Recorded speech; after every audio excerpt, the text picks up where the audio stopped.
జై తెలంగాణ అందరికీ నమస్కారం. నిన్న మొన్నటి వరకు జరిగినటువంటి ఎమ్మెల్సీ ఎన్నికలలో కాంగ్రెస్ బీజేపీ పార్టీ నటించమంటే జీవిస్తున్నాయి. మీరు ఎంత జీవించినా ఎంత నటించినా ప్రజలకు చాలా స్పష్టంగా అర్థమవుతా ఉన్నది. మీరు ఏమిటికి ఇప్పుడు ఈ నటనంతా దేనికి?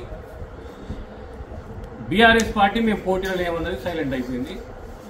ఇక్కడ మీ విషయాల్లో ఇంటర్ఫేర్ కాలేదు. కాంగ్రెస్ పార్టీ కరీంనగర్లో ఒక అభ్యర్థిని పెట్టి మిగతా 2 చోట్ల అభ్యర్థులను పెట్టకుండా బీజేపీకి సైడ్ ఇచ్చింది. మళ్ళా మీదికెళ్ళి ముఖ్యమంత్రి ఎప్పుడు ఇవరకైనాడు కూడా ఎమ్మెల్సీ ఎన్నికలలో ముఖ్యమంత్రులు వచ్చి ఆర్భాటం చేసింది ఏం లేదన్నాడు. ఎస్ఎల్బీసీలో 8 మంది ప్రాణాలను బలిపెట్టి గాలి మోటార్ వేసుకొని వచ్చి గాలి ప్రచారం చేశాడు ముఖ్యమంత్రి. మరి ప్రచారం చేసినప్పుడు ఉంటే ఏమున్నది? ఒక కరీంనగర్లో పోటీ ఉన్నది, కరీంనగర్, ఆదిలాబాద్, నిజామాబాద్లో పోటీ ఉన్నది బీజేపీకి కాంగ్రెస్. రేవంత్ రెడ్డి ఎవరి గురించి మాట్లాడాలి? బీజేపీ గురించి మాట్లాడాలి. లేదు ఇంకెవరైనా పోటీలు ఉంటే వాళ్ళ గురించి మాట్లాడాలి. కానీ కేసీఆర్ గురించి, కేటీఆర్ గురించి, వీళ్ళ గురించి మాట్లాడడం అంటే నవ్విపోదురు కాక మాకేంటి సిగ్గన్న చందంగా తయారైంది వీళ్ళ పరిస్థితి. ఆయన బాహటంగానే చెప్పిండు, మా కాంగ్రెస్ పార్టీ నుంచి పోటీ చేస్తున్నటువంటి రెడీమేడ్ అభ్యర్థి నరేందర్ రెడ్డికి మీరు ఓటు వేసినా వేయకున్నా ఏం వచ్చినా నష్టం లేదు మాకని చెప్పేసాడు. మరి ఎవరికి ఓటేయమన్నట్టు? మా అభ్యర్థికి ఓటు వేయండి, మేము పలానా చేస్తాం, పలానా చేసినాం, ఇంకా చేసినందుకు ముందున్నామంటాం. ఇంకా క్లియర్ ఒక ఇండికేషన్ ఇచ్చిండు, మీకు ప్రభుత్వ పథకాలు సక్రమంగా అందుతూనే ఓట్లేమన్నాడు.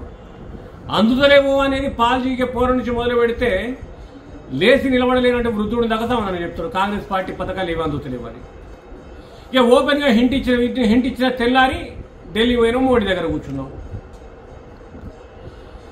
ఏదైతే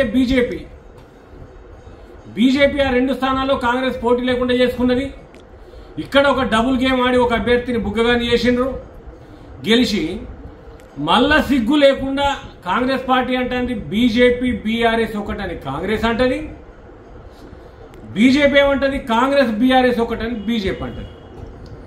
అసలు పోటీలో లేని బీఆర్ఎస్ పేరు ఎందుకు వస్తుంది మీ మధ్యలో? అంటే సిగ్గు ఎగ్గు లేకుండా మీరు ఆడుతున్నటువంటి బరిదెంపు ఆటలు ప్రజలకు అర్థమవుతలేమనుకుంటున్నారా?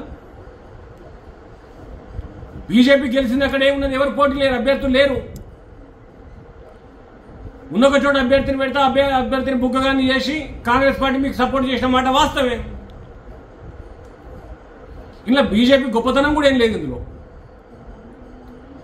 కాంగ్రెస్ పార్టీ బీజేపీ కలిసి ఆడినటువంటి ఒక వింత నాటకం ఇది ప్రజలకు తెలియనట్టు మీకు మీరే ఫోజులు కొట్టుకుంటా ఇంకా కూడా బీఆర్ఎస్ తిట్టుకొని బతుకుతామంటే మీకంటే దుర్మార్గులు ఇంకెవరు ఉండరు.